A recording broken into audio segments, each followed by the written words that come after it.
topics, and I'm going to try to relay things that are happening, changes that are happening at the feedlot level and how that might impact you on your operation. So what I'd like to cover, a little bit of an overview, is what do today's cattle look like when finished? If you haven't been to a feedlot ever, or if it's been 10 or 20 years since you've been to a feedlot, a commercial feedlot, cattle look quite a bit different today than they looked 10 or 20 years ago. And then I'll talk about some major changes and trends in average hot carcass weight. So how big is the carcass at harvest? I'll talk a little bit about the reduced U.S. cow herd size. We all know about that. We all know that we're at very low numbers historically right now. And so I'll talk a little bit about how that's impacting the feedlot. And then some other challenges related about commercial feedlot production. And then I'll talk about a couple studies that we're doing with Arkansas cattle, centered around both transportation and then some castration research that we're doing. So, to start out, I love this map. I use this in my classes that I teach, and there's a lot of information on this map. So this is the beef cows, the beef cow inventory. This map is from 2007, so what's happened since then? Cow numbers are a lot lower, right? But the general distribution of this map is still probably pretty accurate, and you can see where our cows are in the U.S. and therefore where our calves come from, right? This map shows cattle on feed, so where our feedlots are. And obviously we don't have a huge feeding industry in Arkansas, and so your calves are funneled generally to the west.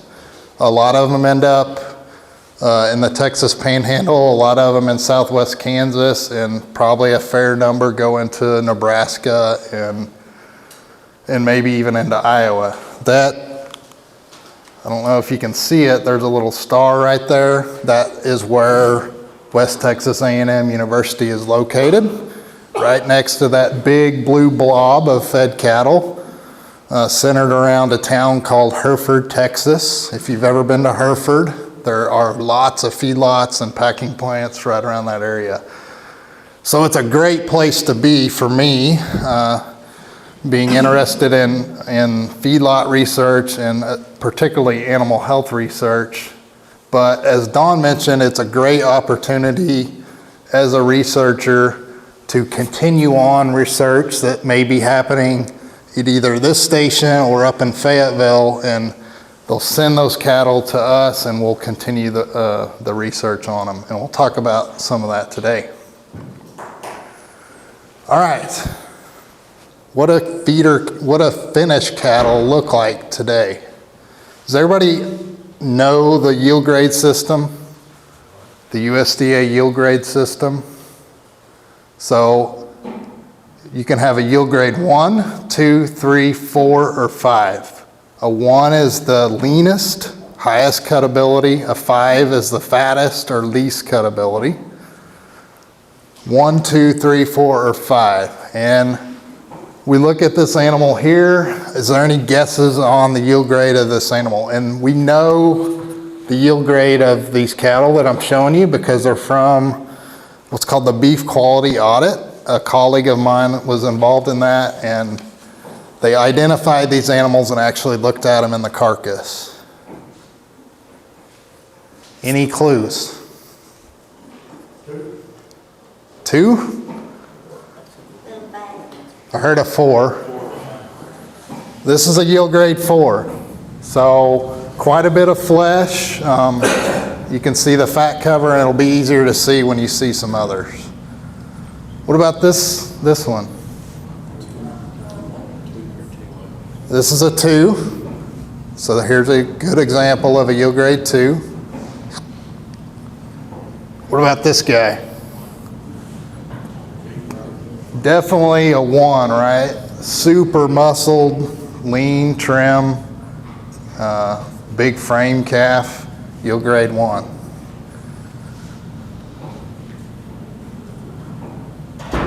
What do we got left? 3. I think this is a 3. Yes. Anybody notice anything else about this calf?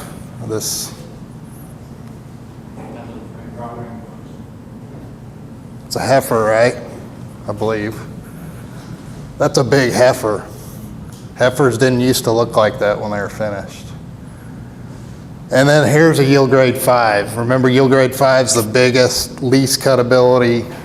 This is as finished of a calf as you'll ever find. In fact, we nicknamed this calf Cankles, because I don't know if you know what cankles are. It's not a politically correct term, but this calf was so finished that there was actually fat deposit down there around its hoof. You can see. How much do you weigh?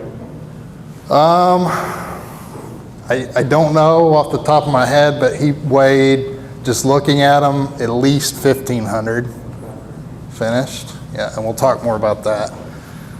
So again, here's the yield grade 1. Here's the yield grade 2. Yield grade 3. Yield grade 4. Yield grade 5. So, you know, there's different yield grades, ways to separate cutability of a carcass. There's quality too that Dr. Apple may talk about in his talk. But in general, cattle are getting much, much larger with time. And here is a graph depicting hot carcass weight, so how heavy the carcass is at slaughter on average. And this has data all the way from September of 1974 through about 2011. And you can see, so the white dots are steer carcasses, the pink dots are heifer carcasses, and heifers are going to tend to be a little lighter, right? But in both genders, the trend is for a linear increase in carcass weight. And if we translate that to pounds, to live weight, this is from the 5 states summary that is released every day. And I think yesterday the average steer weight was 1,356 pounds. The average heifer weight was 1,230 pounds. So here is some of that same hot carcass weight data.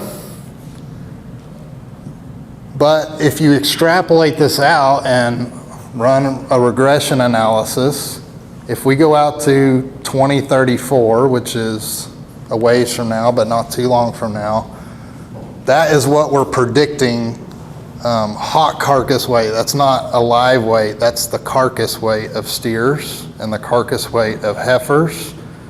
And if you translate that though to live weight, steers are going to average close to 1,600 pounds finished, heifers 1,400.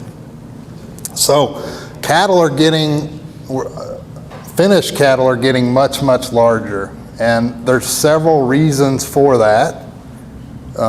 Technology has helped that. Genetics has certainly played a role. And recently, calf prices. If I'm a feeder and I'm paying $1,200 for a calf, I need as much weight as possible on that animal at the end. Because even if we're selling, you guys have heard of live marketing where you just get just like at the sale barn, you get a price per pound, or there's an option to grid market where you're paid on the carcass. The majority of cattle are sold now on the grid market, but weight is still the #1 driver. You're still paid on carcass weight, even on the grid system. What this means for you guys, and just in general, my thoughts are that if we're making finished cattle heavier and heavier, I think small frame cattle are going to be further and further discounted, because if you have a really small framed animal, they're going to get to that yield grade 5 very quickly, right? They're going to mature much faster on less number of days of feed, and they're going to get up there in yield grade at a lighter weight, lighter overall carcass weight. I think we'll see a less sensitive price slide, and what I mean by that is the historically, as cattle get bigger, the price per pound comes down, right? And I still think we'll have that price slide, but it'll be less sensitive. And so that signals to me, or to you guys, that if you can find ways to put additional weight on cattle, that could be a good thing in the future. I remember, so I was in the feedlot, I worked for a commercial feedlot about 13 years ago, and an 800-pound calf as a placement, an 800-pound calf in the feed yard was a big calf, because we've got a finish point. We need at least a certain number of days on those cattle to get fat cover, to take the beta carotene or the yellow out of the fat from grass. And 800 pounds is about as big of a placement as you would see. Now we're seeing 900,000 pound placements are pretty common, just because we're extending the number of days on feed and the weight at the end. And then just the inventory that we've talked about, that is a good thing for you guys. What cattle feeders want, cattle feeders want the inventory to go up, right? They want you guys to start holding back replacements so that we have more cattle, and essentially, theoretically, that's going to drive the feeder cattle market down a little bit, the prices. All right, so what else is happening in commercial feedlot production? Lots of these guys, lots of calf-fed Holsteins are being fed. Part of that is to make up for pen space from our lower colored cow, our lower beef cow inventory.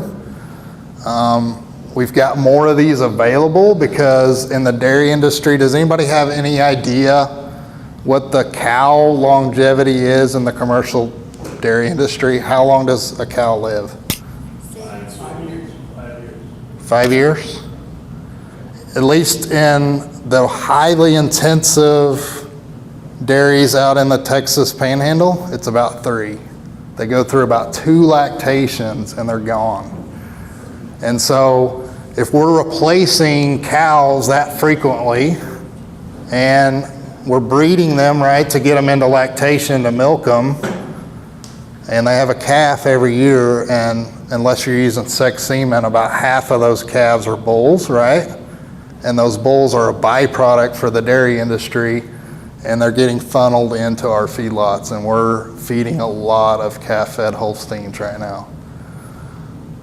We're seeing a lot more consolidation, especially recently with high calf prices. The smaller feedlots, the smaller capacity feed yards are not surviving very well. They're not able to compete with the Cactuses and the JBSs of the world at the sale barn and buying cattle. So we're seeing a lot of more consolidation, and therefore a lot more corporate owned cattle. You know, the model kind of started off with the custom cattle feeding model, to where you guys as cow-calf producers may decide to retain your calves, send them to the feedlot, finish them out. That is happening less and less. Most of the cattle finished today, probably 80% are corporate owned or feedlot owned cattle. Another thing that's happening specifically in our area, in the Texas Panhandle, is we're losing placements to the north. And that is simply because Anybody have a clue? Transportation costs. All good points, but you have it right. It has to do with corn, right? We got to have corn to finish cattle, and the Texas Panhandle there's quite a bit of corn grown. It's all irrigated, but we only grow about 40% of the corn needed in the Texas Panhandle to finish our cattle. And so we have to import about 60% from the Midwest where the Corn Belt is. And so our basis is about $1 to $2 a bushel higher for corn versus these feedlots up here where there's an abundance of corn up here. And so we're not able to bid as high because our cost of gain is higher than a feedlot up in Nebraska. So there's somewhat of a shift that we're seeing there. It's a concern. Corn, corn, how do we get the corn from up here to down here? Trains, in general, trains, and we're competing for cars with the ethanol industry. And so there's less train cars available too, so that's another issue. And so all said and done, we're seeing a considerable number of placements shifting north. So it's a big concern in our area with groups like Texas Cattle Feeders Association. What's the supply of corn right now? Is it excessive? I don't want to lie. Anybody know the corn crop? So Yeah, the price has gone way down, so that means the stocks are high. There's a lot less being planted I this year. know the price is below production cost. right. So corn was harvested back in September, right? September, October. And I think we had a really good corn crop. What's a bushel of corn right now? $3? $3.50? Yeah, and we've seen like $7 a bushel corn in the last 10 years.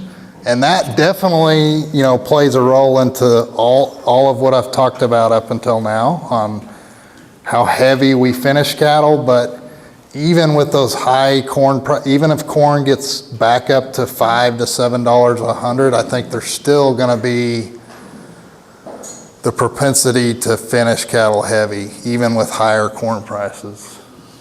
Okay.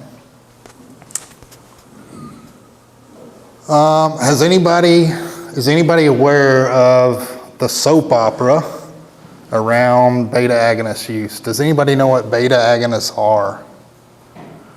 Beta agonists are kind of like an implant, but they're not. They're a repartitioning agent that this product, either Optiflex or used to be Zilmax, is fed to cattle the last 28 days or so on feed, and it shifts or it repartitions fat into muscle, and it's a very effective product. It's a very efficacious product, but there's been some animal welfare concerns around the use of these, and Tyson, I think it's been a year and a half or 2 years now, Tyson quit accepting cattle fed this Zilmax. We still have Optiflex available, but Zilmax is voluntarily recalled. So that's been a huge debate in feedlot cattle, in the feeder cattle industry, and we'll see where that goes. I mentioned animal welfare, and I was in the feedlot in the early 2000s, and animal welfare to me translated to abuse of animals. And were we taking care, were animals being abused? And if they were, their welfare was compromised. This has changed dramatically in the last 10 years. And consumers are more and more curious at how how our cattle are raised. The feedlots and the packers are very in tune with animal welfare and animal welfare issues, and I think you'll hear more and more about that. It's probably not hit the cow-calf level yet, but these things generally trickle down, right? And so that's something to keep in mind. And along the lines of animal welfare, I'm going to talk about the first bit of data that we've been collecting over the last couple of years, and it's centered around transportation and handling.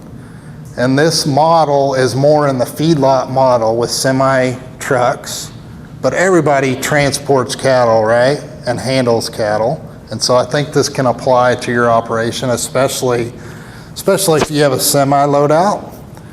And if you do have a semi-loadout and the trucker backs up to the loadout like this, make him pull forward and back up appropriately.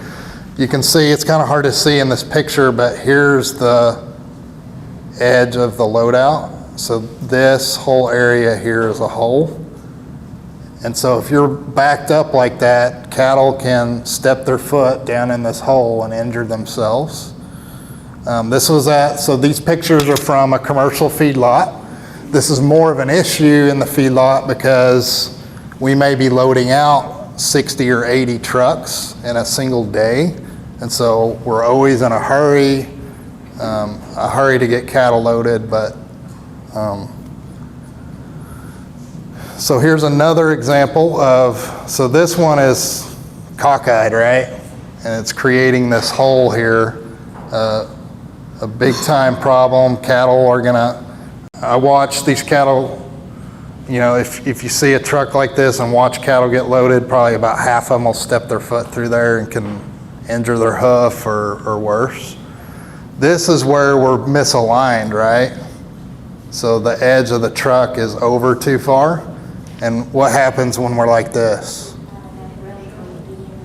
Right, the cattle are all being pushed up here and they hit their side right here and then they bounce over to the other side. And what happens, especially if these are finished cattle that are going to the plant, what happens when cattle are bouncing off metal?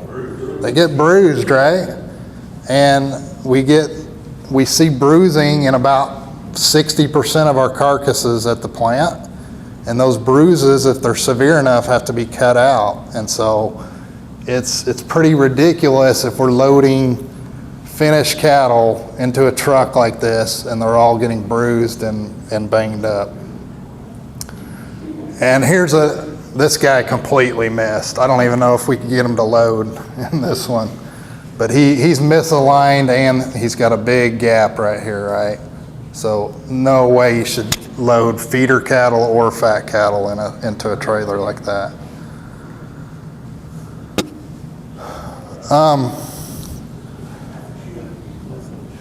So we're very interested in what is happening during the transportation process. And this applies to you guys as well. So when you sell your calves at the sale barn and they get on that truck and head west to us, what is happening? What is that environment like in the trailer? And I'm just going to show a couple different snapshots, but I'll tell you we've done about 8 of these now, and we've also looked at a gooseneck trailer. And unfortunately, I don't have the gooseneck trailer data yet, but I'll tell you a gooseneck is rougher than a semi. But what we did is on each trailer, you can see these devices that we've installed, and this device here will measure the G-force and also the tilt angle of the trailer as it's moving on down the road. And here's what we found on this particular load. So this load was a new Volvo trailer, a Wilson feeder trailer. We have feeder trailers and we have fat cattle trailers too. I'll show you the difference in type. There was 34 head, transported 66 miles on this trip. We put these devices on that'll measure G-force, and then each animal had a pedometer on their leg, and I'll show you a picture of that here in a second. Early on, Has anybody wondered about diesel exhaust? You load cattle onto a trailer, send them down I-40. Is diesel exhaust getting in that trailer? And if it is, it's probably pretty harmful. We also installed, and the picture's not great, but there's an accelerator, there's a vacuum pump, sorry, that's installed inside that trailer that's sampling the air, and the air is going through a filter, and we were able to measure the particulate matter from the diesel exhaust. Here's what happened as far as G-forces on this one ride. So we had accelerometers in 4 different locations in the truck. At the bottom front, the bottom rear, the top front, and the top rear. And you can see the up and down G-forces and the side-to-side G-forces. What does this tell you about a trailer ride? The top is much rougher, or a lot more G-force on the top versus the bottom. And that makes sense, right? I'm not a physicist, but you know, if you're further away from the center of gravity, those forces are going to be a lot more severe. Here is an example of the pedometers that we actually put on the cattle, and you can see that device here, and it just fits on their on their hind leg. And these pedometers measure lots of things, but at least for this talk, I'm just showing step count. And here's what step count gives us: a clue as to the activity of cattle in their environment, right? And we put these pedometers on the cattle a couple weeks before we loaded them and shipped them and harvested them at the plant. And cattle take about half a step per minute on average when they're in their feedlot pen. And then during the day of harvest, as we're moving cattle and loading them on the truck, and even during transit, they took 4 steps a minute while they were on the trailer. And then once they get to the plant and they're in lairage, lairage is a term for when cattle are unloaded at the packing plant and they're waiting to go into the stunner, that's lairage. We increase activity dramatically in these cattle. And this goes back to, remember the beta agonist I was talking about? The Zilpaterol and the Zilmax and the Optiflex? The animal welfare issues around those dealt with mobility, and people were seeing cattle that were locking up at the plant, and it's called fatigue syndrome. And we pulled Zilpaterol or Zilmax off the market, and I'm really curious, it's really prevalent in the summertime, associated with heat stress. So Zilpaterol's gone. Do you think we'll stop seeing this issue with cattle locking up at the plant, fatigue? I don't think so. Because of this, we are asking a 1,500-pound finished animal to change his activity dramatically, and puts a lot of pressure on that frame. And then just cattle are getting so big now that it's probably more of an issue with this and the size of the cattle rather than the Zilmax or the drug that they're getting at the end. So here's another truck. So the first truck was a new Volvo. We didn't measure any diesel exhaust in that first truck. We did in this one. So we had a 1997 Peterbilt. I think this engine was made before some of the EPA diesel regulations kicked in, and we were able to at least detect diesel exhaust on this trip. And then same accelerometers, everything, and again, it appears to be repeatable, and we've done this an additional 6 more times, that the top is much rougher than the bottom. And then the back tends to be a little bit of a rougher ride compared to the front on the truck axles as well. And then here's the activity of the cattle. These moved around even more during transit, and it may have to do with the stocking one less animal. So stocking density will definitely affect how much they move around in the truck. So I flew over here on Southwest on time, and as a nerdy scientist that I am, I was curious, what are the G-forces on an airplane? And so I activated one of those pedometer devices and just set it up in the seat in front of me on the trip over here.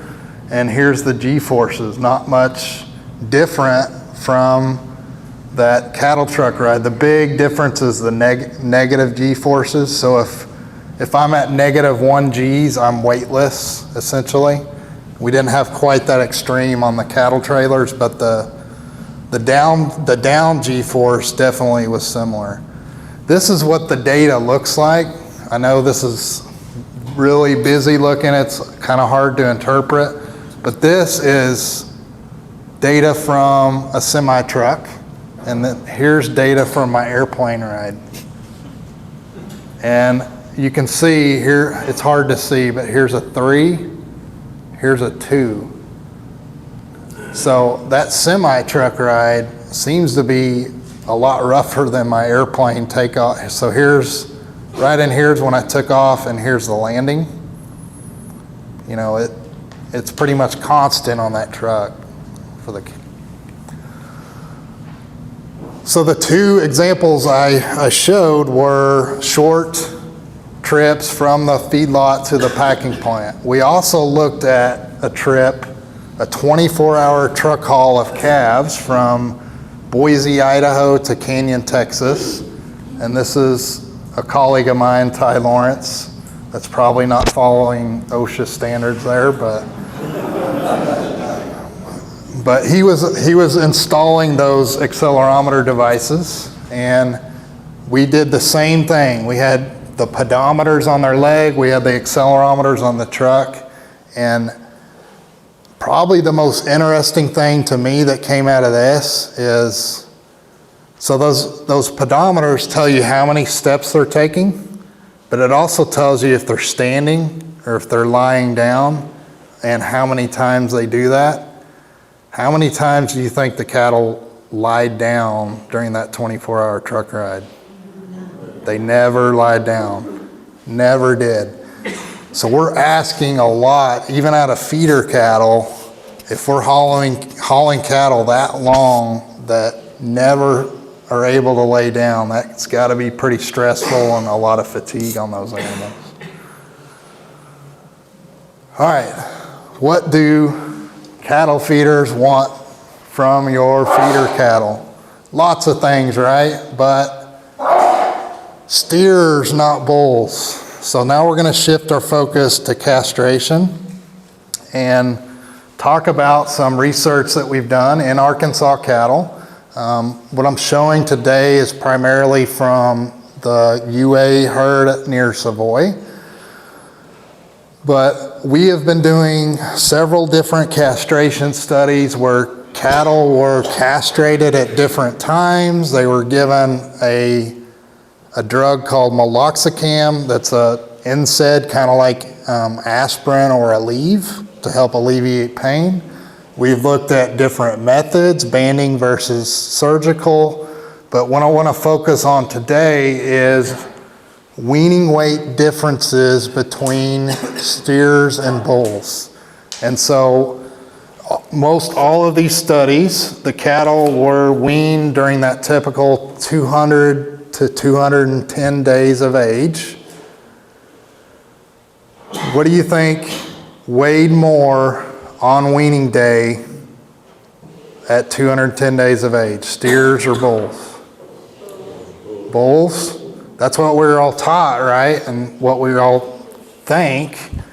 But this is from 2 different years, and in the cattle that were castrated at birth compared to their intact cohorts, bulls at weaning, the steers actually weighed slightly more. This isn't statistically different, but the steers actually weigh more than the bulls at about 200 days of age. Here's another study in the same cow herd, but a different year, where we had 3 different treatments. Steers were castrated at birth surgically. They were castrated at birth and given that NSAID I was talking about called meloxicam, or they were left intact until weaning. And then these calves were weaned at 214 days of age.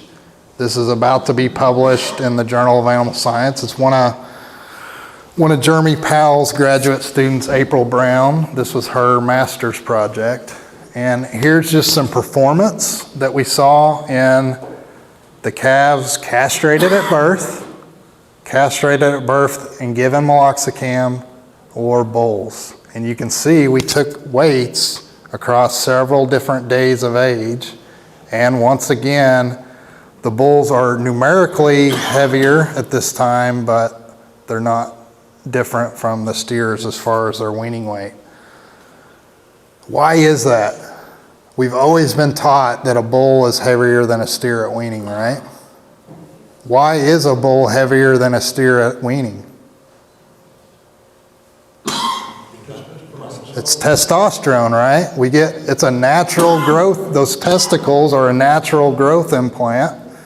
So none of these steers, I should mention, were implanted either. These were all non-implanted steers. But we get testosterone production in a bull that enhances its growth. If I were to show you a graph of testosterone production depending on age, we don't see a big increase in testosterone production or synthesis until 30 or 40 days before weaning. And so we don't get that performance effect until sometime after the typical weaning age.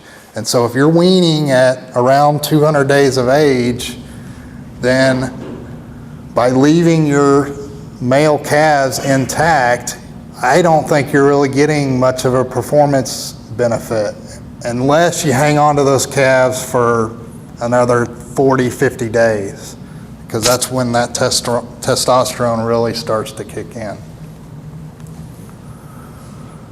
So here's the average daily gain of steers versus bulls from birth to weaning. 1.8 versus 1.9.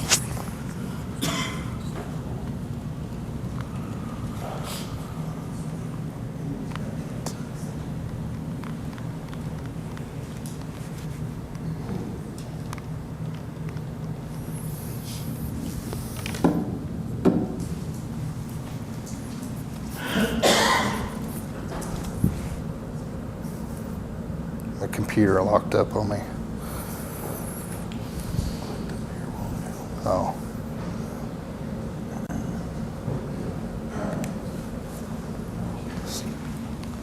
There we go. All right. All right, don't lose me here. Here's some really important economics, what I call, everybody refers to it as cowboy math, cowboy economics, right? I'm not an economist, but here's a scenario. If your steer and your bull is the same weight at sale, and this is an animal that's probably less than 220 days of age, here's what the gross return would be if the premium for steers was $8 a hundredweight or $5 a hundredweight, depending on the weight of your cattle. So hopefully you can kind of pick, a typical weaning weight of your animals and identify what the gross return per head would be. And so you got to ask yourself, is it worth it for me to do this, to castrate, if I get an extra $40 a head, if this is what the current premium is? I think so, but yet I understand you guys that have, if you've got 20 cows or 30 cows and half of them are bulls, it's much more difficult to make this worth your time and effort to do that, right? But you are going to get some extra income from it.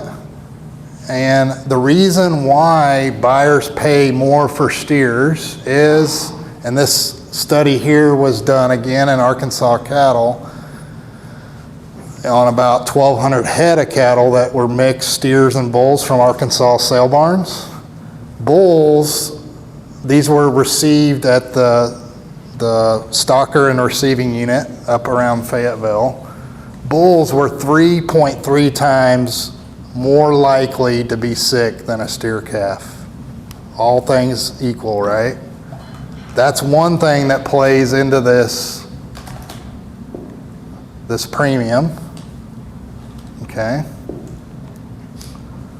So bulls were over 3 times more likely to get sick versus steers. And the reason for that is if you're leaving an animal intact, you know, all the way through weaning and they weigh 500 to 600 pounds, they're gonna become a steer at some point, right?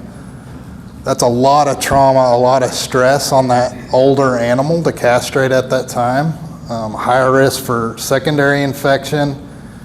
And then if I'm an order buyer at a sale barn and I'm watching cattle go by me, and some of them go by as bulls, and then here's a steer.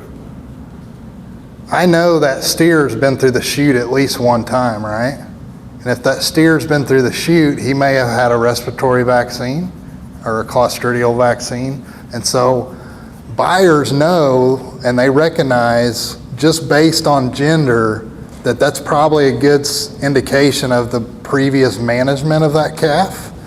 And so it's a good signal to a buyer by selling steers, because you're suggesting to that buyer that, hey, not only have I taken the time to castrate that animal, but my management's good, it may have had a vaccine, its health history, its health risk is going to be a lot lower. A few other things, and we'll wrap up. Additional challenges at the feedlot level. Antibiotics. Feed grade antibiotics labeled for growth promotion are essentially gone. We've had a veterinary feed directive that was recently passed, and that label is essentially gone. There could be time invested to bring that back, but the companies aren't going to do it. So the question is, what's next as far as antibiotic use in the feedlot? And there's a lot of concern amongst producers about Tylan. Tylan is Tylosin. It's a type of antibiotic that's fed in the feed generally every day to control liver abscesses in cattle. And there's a lot of concern that this Tylan is going to go away. It's going to be the next one to go away. And then in my opinion, what would follow after the Tylan would be metaphylactic use of antibiotic. And has everybody heard of metaphylaxis? And so we get a group of high-risk cattle into the feedlot or into our stocker facility. We expect them to become sick, right? And so we give everything a shot of antibiotic off the truck. I think that's the next thing to probably be targeted, is that widespread use without some sort of measure to justify doing that. And so if that is targeted, what do you think is going to happen to that discount or that premium for steers? That premium is going to increase quite a bit if we start getting more and more pressure on this. Because there's a lot of guys that want to buy bulls and want to take on that risk and pay a little less per hundredweight, right? Because we've got a really powerful tool that helps control sickness in cattle. But if we start, getting scrutinized more and more for that, steers are going to be worth a lot more in the future. This didn't come out good. There we go. you guys, and so I'm assuming that most of you are a smaller type operation. Small operations are critical in our industry. You can see the statistics up there at the top. If you have less than 100 beef cows, and this is coast to coast, but farms like you produce half of our calves. And so what do you do from a management standpoint? Everybody together can have a huge impact on the health and the performance and the efficiency of cattle once they leave your operation and go on to feed. This is some data on vaccination. I haven't talked about vaccination yet, but you know, if you're smaller, you tend not to vaccinate. And overall, only about 40% of our operations are vaccinating against respiratory disease before sale. You know, so this combined with the bull calf issue ultimately creates this, and we don't want this to happen. This is a terrible image. We don't want to see sick cattle, and there's things we can do to prevent this. I'm going to wrap up real quick with the National Beef Quality Audit and talk about changes over time. And 1991 was the first year that NCBA polled both consumers and purveyors and retailers about what is important in the beef industry. And remember back in the early 90s, we had issues with like injection site lesions, tenderness issues, those sorts of things. And those are really important, and we still need to worry and focus about those things, but look at how things have changed over time. Number 3 on the list is they want to know how and where the cattle were raised.